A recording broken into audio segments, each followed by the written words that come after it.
Lintang memalingkan wajah malu saat melihat ekspresi puas Jaiden. Rambut dan dahi yang menggulirkan keringat menandakan betapa bersemangat Jaiden buka puasa setelah menahannya selama 5 tahun. "Terima kasih sudah membuatku panas dingin sore-sore begini," bisik Jaiden sambil mengecup Lintang. "Kamu masih sama seperti dulu, manis dan membuatku candu." Wajah Lintang merona, dia berdehem singkat dan mendorong dada Jaiden agar berguling dari E4S tubuhnya. "Aku mau mandi dulu," ujar Lintang sambil turun dari atas tempat tidur, tapi pergerakannya terhenti saat mengingat tubuhnya tidak mengenakan apa-apa. Lintang menoleh ke arah Jaiden, membuat laki-laki itu menaikkan alis. "Pejamkan mata Mas Jaiden." "Kenapa?" Jaiden tersenyum jahil. "Ih," Lintang mengembungkan pipi. Jaiden terkekeh, benar-benar merasa lucu dengan tingkah manja Lintang. "Aku udah lihat semuanya sayang, ngapain harus ditutup segala?" Dulu Lintang tidak pernah bersikap manja begini, selalunya setelah habis memadu kasih akan turun dan masuk kamar mandi tanpa banyak kata. Begitupun dirinya, Jaiden acuh tak acuh dan memilih membersihkan diri setelahnya keluar dari dalam kamar. Sekarang, Jaiden mengulum senyum, ternyata menggoda Lintang sangat menyenangkan. Melihat wajah malu-malu Lintang, ada desiran yang tidak bisa Jaiden ungkapkan dengan kata-kata. Rasanya sangat menyenangkan, Jaiden suka rasa ini. "Tutup mata gak?" kesal Lintang. "Aku tutup mata, tapi kecup di sini dulu," pinta Jaiden sambil menunjuk bibirnya. "Mas," jengkel Lintang. "Kalau enggak, aku pelototi kamu loh," ancam Jaiden. Lintang menggigit bibir, menghembuskan nafas jengah sebelum kemudian merangkak mendekati Jaiden. Satu kecupan dia berikan di sudut bibir Jaiden, tapi saat Lintang hendak turun dari atas ranjang tubuhnya justru didorong hingga terbaring di ranjang. "Mas," pekik Lintang. "Satu kali lagi," serak Jaiden. "Loh, aku gak bohong, hanya satu kali." Jaiden menatap wajah cantik Lintang dari atas. "Dari tadi juga bilangnya satu kali, satu kali, satu kali terus tapi buktinya berkali-kali." Lintang memukul dada Jaiden karena kesal. "Apa sekarang Mas Jaiden berharap aku masih percaya kata satu kalimu itu?" Jaiden hanya tertawa, tapi tak urung tetap melakukan apa yang ingin dia cari dari Lintang. "Oma rasa itu terlalu berlebihan," Oma Tiran menatap Angel dengan perasaan ragu. Mau bagaimanapun Lintang adalah ibu dari anaknya Jaiden, tidak mungkin sampai mencelakinya hanya demi membuatnya terpisah dari Jaiden. "Lalu bagaimana denganku, Oma?" tanya Angel dengan ekspresi sedihnya, lalu memperlihatkan pergelangan tangannya yang membiru. "Jaiden tidak mau membantuku lepas dari Sony hanya karena Lintang melarang. Jika Lintang masih ada di sekitar Jaiden mungkin aku yang mati di tangan Sony. Tapi, hanya sementara Oma, sementara," tegas Angel. Oma Tiran sudah berusaha mengikuti keinginan Angel, baik dulu maupun sekarang, bahkan sampai membuat Lintang menderita. Baru kali ini Oma Tiran dilema dengan rencana Angel. Pasalnya rencana Angel kali ini akan membuat Lintang mungkin tidak akan sama lagi dengan sebelumnya. "Setelah aku lepas dari Sony dengan bantuan Jaiden, kita kembalikan Lintang." Syukur-syukur Jaiden masih mau sama Lintang, jika tidak bukankah itu adalah kesempatan bagus bagiku untuk mendekati Jaiden. Angel tersenyum penuh rencana. "Aku akan jadi cucu Oma, loh. Tapi Jaiden akan membenci Oma," lirih Oma Tiran. "Hanya jika ketika Jaiden tahu kalau kita yang membuat Lintang menghilang," tekan Angel. Baiklah." Angel melebarkan senyumannya, dirinya berhasil membujuk Oma Tiran untuk mengirim seseorang membawa Lintang menjauh sejauh-jauhnya dari Jaiden. Dengan begitu dirinya akan punya kesempatan kemana mendekati Jaiden, memanfaatkan hutang nyawa yang selama ini dirinya jadikan senjata untuk dekat-dekat dengan Jaiden. Oma Tiran mengeluarkan ponsel, menyuruh seseorang untuk merealisasikan rencananya dan Angel walau setengah hati. Setelahnya Oma Tiran membiarkan Angel pulang lebih dulu, sedangkan dirinya memilih menghabiskan makanan yang dirinya pesan. Saat Oma Tiran keluar dari restoran, dia naik mobil. Di jalan, dia melihat Jaiden bersama Heru masuk kafe. Ini memang weekend, wajar Heru bersantai dan bisa ketemuan bersama Jaiden. Kebetulan aku butuh bicara sama anak itu, gumam Oma Tiran. Oma Tiran mengikuti Jaiden dari belakang, tapi saat langkahnya hampir sampai malah mendengar percakapan antara Jaiden dan Heru. Jadi Oma belum dikasih tahu, Pak? Tanya Heru. Belum, rencana hari ini saya ajak Lintang sama Kila ke rumah Oma. Saya mau lihat bagaimana Oma minta maaf secara langsung ke Lintang, itu sebabnya kemarin saat Oma ke rumah saya belum mengatakannya. Jelas Jaiden. Saya rasa juga itu lebih baik. Angguk Heru. Semoga setelah Oma Tiran tahu kalau Lintanglah yang menolongnya waktu kecelakaan itu beliau gak akan membucin lagi pada Angel. Oma Tiran yang mendengar pembicaraan antara Jaiden dan Heru membeku, pikirannya sibuk mengolah informasi yang baru didapatnya. Lintang yang menolongnya, Lintang. Hingga nama Lintang sangat berisik dalam pikirannya. Lalu Angel. Apa? Jadi bukan dia yang menolong dirinya dari kecelakaan itu. Ingatan Oma Tiran kembali pada tadi saat di restoran, dirinya sudah mengirim orang untuk membawa Lintang menjauh atau kata lainnya membuang Lintang dari hidup Jaiden. Tubuh Oma Tiran mendadak linglung, dengan cepat dia berpegangan pada kursi atau kalau tidak tubuhnya akan ambruk.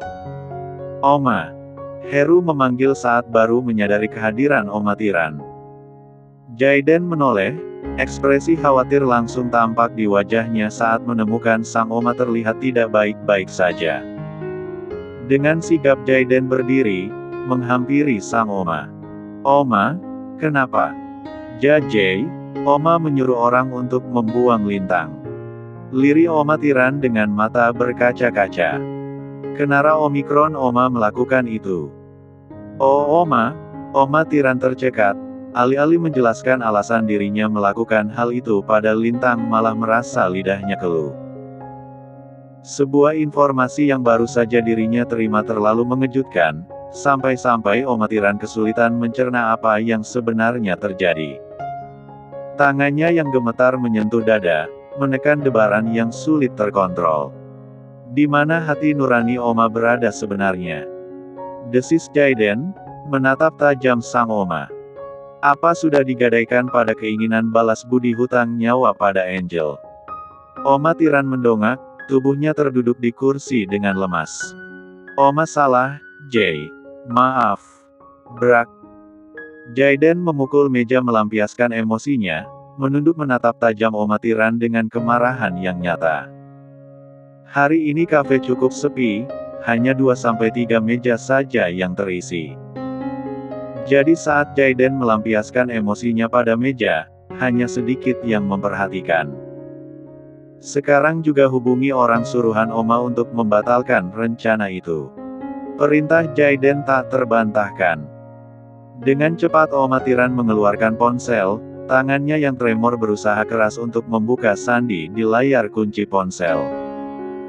Setelah 3 kali percobaan akhirnya sandi terbuka, Oma Tiran langsung menghubungi orang suruhannya agar meninggalkan rencana. Kenapa gak diangkat? Gumam Oma Tiran sambil mengulang menghubungi orangnya. Tetap tidak diangkat, Oma Tiran tak menyerah dan terus mengulang. Sit, umpat Jaiden saat melihat Oma Tiran gagal menghubungi orangnya. Tanpa banyak kata Jaiden langsung berlari keluar dari dalam kafe. Heru yang melihatnya memilih menemani Oma Tiran di kafe dengan harapan perempuan tua ini berhasil menghubungi orangnya. Setelah naik mobil, Jaiden melajukannya dengan kecepatan tinggi. Di samping itu dia juga mengeluarkan earphone yang telah disambung dengan ponselnya, menyelipkan di telinga. Jaiden menghubungi Lintang, tapi istrinya itu tidak mengangkat panggilan. Lintang, jangan kenapa-napa. Lirih Jaiden sambil tak berhenti menghubungi Lintang. Sampai di depan rumah, Jaiden bahkan tidak memarkir mobilnya dengan benar. Laki-laki itu terburu keluar dari dalam mobil, berlari masuk ke dalam rumah dengan ponsel terus menghubungi sang istri. Deretetete deretetete deretetete. Langkah Jaiden sedikit melambat saat mendengar nada dering ponsel, melepas earphone di telinga untuk mempertajam alat pendengarannya. Kakinya melangkah mengikuti sumber suara, saat Jaiden mematikan sambungan telepon bunyi dering itu juga berhenti. Lintang, panggil Jaiden. Tidak ada jawaban. Jaiden kembali menghubungi nomor ponsel Lintang, hingga kemudian bunyi dering itu kembali terdengar. Kakinya melangkah mendekati sumber suara, begitu melihat ponsel Lintang yang beberapa hari lalu dirinya belikan tergeletak di sofa, tubuhnya otomatis berhenti bergerak. Lintang meninggalkan ponselnya, lirih Jaiden. Jaiden mengutak-atik ponsel membuka riwayat obrolan di chat, mencari nomor teman Lintang yang belum sempat dianya simpan. Kimi. Tadi pagi temannya Lintang itu datang ke rumah, menjemput Kila untuk diajak jalan-jalan. Jika Lintang tidak ada di rumah, bisa jadi saat ini bersama Kimi. Ya, Jaiden harap Lintang bersama Kimi bukan bersama orang suruhan Omatiran. Halo. Apa Lintang bersamamu? Kimi bahkan belum menyelesaikan ucapannya, tapi Jaiden sudah menyerobot dan bertanya. Tidak, Kimi menimpali heran. Tapi jam 10 pagi kami sepakat bertemu di mall, sayangnya mobilku terkena macet dan mungkin baru bisa sampai ke mall jam 11. Saya mau menghubungi Lintang untuk memberitahu hal ini, tapi dia tidak mengangkat panggilan. Sial. Maki Jaiden sambil memutus panggilan dan berlari keluar dari rumah, tentu saja tujuannya adalah mall yang Kimi sebutkan tadi. Dia harus cepat atau kalau tidak istrinya akan terburu menghilang. Di tempat lain, Lintang yang tengah menunggu kedatangan Kimi bersama Kila menatap jalanan dengan bibir cemberut. Pagi-pagi sekali tadi Kimi sudah datang ke rumahnya, meminjam Kila untuk alasan yang sama seperti sebelumnya, yaitu ingin mengajak PDKT-an sama calon papa barunya Kila. Sekarang Lintang menunggu di depan mall, sebab Kimi mengatakan meminta janjian di mall pukul 10 pagi untuk mengantar Kila sekalian meminta menemani belanja. Namun, sudah sekitar 30 menit berlalu, tapi Kimi tak kunjung datang membuat Lintang hampir bosan. Kimi mana, sih? Lirih Lintang sambil kepalanya menengok ke kanan dan kiri. Tak sengaja pandangan Lintang melirik ke arah kanan, kepalanya sedikit miring saat melihat seorang laki-laki berdiri seakan tengah menunggu seseorang. Tanpa curiga apapun, Lintang mengabaikan keberadaannya. Gara-gara ponsel ketinggalan di rumah, jadi gak bisa menghubungi Kimi. Gerutu Lintang. Pandangan Lintang mengedar, matanya mengerjap pelan saat melihat laki-laki yang tadi dia lihat kini posisinya semakin dekat pada dirinya. Kedua alis Lintang mengerut, tapi untuk sekali lagi tidak terlalu memikirkan keberadaan orang itu. Cek, decak Lintang. Kimi nyebelin. Bruk. Hei, nak. Lintang terkejut saat tiba-tiba seorang anak laki-laki jatuh di depannya. Lintang mendekat, membantunya berdiri.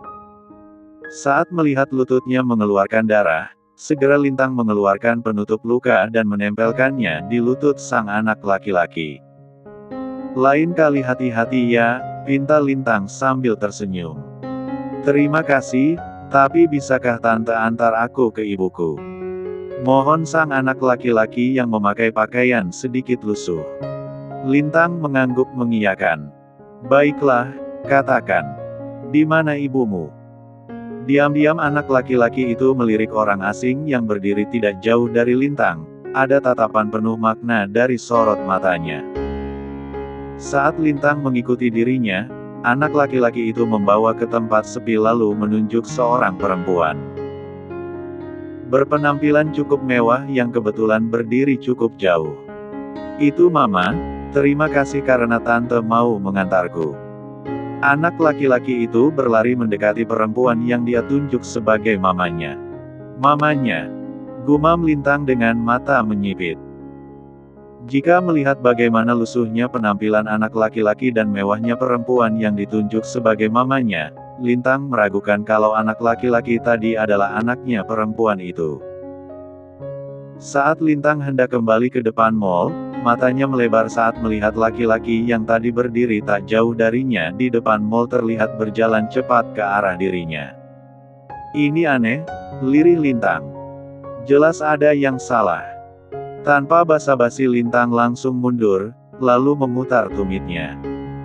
Dia mengambil langkah cepat berlari dari laki-laki yang saat ini pasti menyadari kalau dirinya tengah kabur. Dia mengikutiku, apa dia punya niat jahat?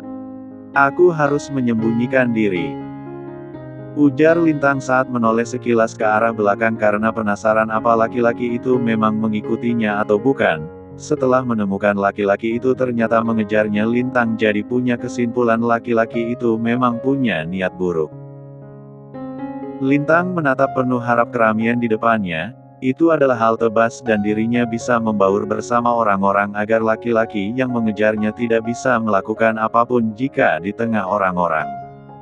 Aku harus cepat, bisik Lintang di sela nafasnya yang mulai putus-putus karena lelah dalam pelariannya. Jika kita berharap cepat sampai ke tujuan karena dikejar sesuatu, kaki mendadak terasa berat untuk melangkah. Hal itulah yang saat ini Lintang rasakan, begitu menginginkan agar cepat sampai pada kerumunan orang-orang agar bisa membaur dengan orang banyak, kakinya justru terasa lama untuk sampai. Di saat seperti ini hanya nama sang suami yang terlintas, berharap ada keajaiban Jaiden tiba-tiba berdiri di depannya. Sedangkan Jaiden sendiri, dia baru sampai di mall dalam hitungan menit saking cepatnya dia mengebut. Bersamaan juga Kimi sampai, perempuan yang seusia dengan istrinya itu turun dari dalam mobil bersama Kila. Ada apa? Kimi bertanya sambil menuntun Kila. Di mana Lintang menunggu? Tanya Jaiden dengan gelisah. Kimi mengedarkan pandangan, mencoba mencari sosok Lintang. Harusnya sih di sini, aku jangan mau ketemu Lintang di depan mall. Coba kita tanya orang-orang dulu, siapa yang mereka melihat perempuan yang berdiri di sini dari tadi. Sebenarnya Kimi sangat penasaran dengan wajah panik Jaiden, tapi karena tidak punya keberanian jadi Kimi tidak bertanya. Dia menghampiri seseorang perempuan yang baru keluar dari mall, dengan senyum tipis bertanya. Maaf Mbak, saya mau bertanya. Apa Mbak melihat seorang perempuan yang tingginya sama dengan saya, kulitnya putih, berdiri di depan mall? Ah, ya, lihat Mbak. Timpal sang perempuan. Mendengar ada yang sempat melihat Lintang, Jaiden otomatis bereaksi. Laki-laki itu mendekat, ingin mendengar kelanjutan dari jawaban sang perempuan. Apa Mbak tahu kemana dia sekarang? Kembali Kimi bertanya. Lihat, angguk sang perempuan. Di mana? Desak Jaiden. Tadi ada anak kecil jatuh di depannya, kemudian berjalan ke arah sana. Tunjuk sang perempuan ke arah di mana tadi Lintang mengantar anak laki-laki. Nah, kalau abis itu saya gak tahu. Terima kasih, Kimi tersenyum. Sama-sama. Titip Kila, Jaiden berucap sambil berlari menyusul Lintang. Saat Jaiden mencarinya, Lintang tersenyum haru saat akhirnya kakinya mencapai halte. Dia akan membaur bersama orang-orang, dengan begitu orang jahat tak akan berani macam-macam. Lintang menghembuskan nafas lega saat sampai di kerumunan orang, tapi... Tak lama sesuatu menempel di belakang punggungnya, perlahan Lintang menoleh dan langsung menelan ludah gugup saat orang yang mengejarnya ternyata juga sama-sama sampai. Wajahnya langsung pucat, ternyata di kerumunan pun tetap saja dirinya tertangkap dan tidak bisa apa-apa. Jangan berisik atau pisau ini akan menusuk punggungmu. Ancam sang laki-laki dalam suara bisikan.